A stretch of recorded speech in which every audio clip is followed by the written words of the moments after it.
بسم الله الرحمن الرحيم الحمد لله الذي أحاط بكل شيء علما وأحصى كل شيء عددا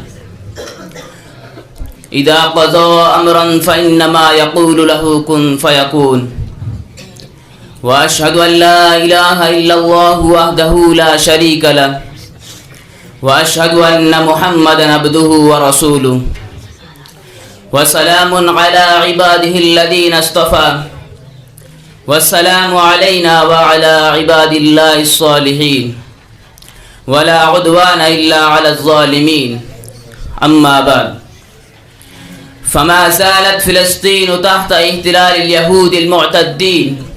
فلسطين هي الأرض المقدسة، أرض الأنبياء الذين نحن المسلمين أحق بهم من كل من يدعي اتباعهم، فنحن أحق بموسى من اليهود المغضوب عليهم وأحق بعيسى من النصارى الضالين.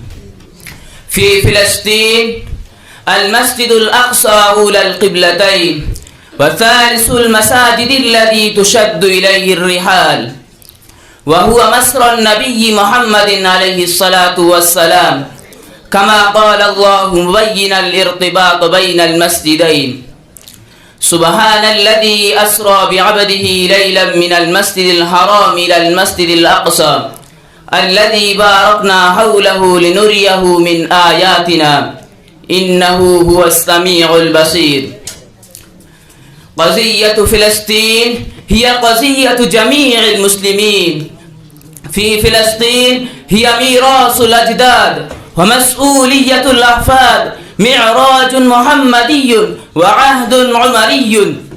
فتح المسلمون بعد وفاة الرسول ب6 سنوات فقط في عهد الخليفة الراشد عمر بن الخطاب رضي الله عنه، وحكمها المسلمون قرونا طويلة، ثم احتلها الصليبيون فأخرجهم المسلمون المجاهدون بقيادة صلاح الدين الأيوبي، ثم احتلها النصارى البريطانيون في القرن الماضي وسلموها لليهود ليقيموا فيها دولة لهم في أرض غيرهم.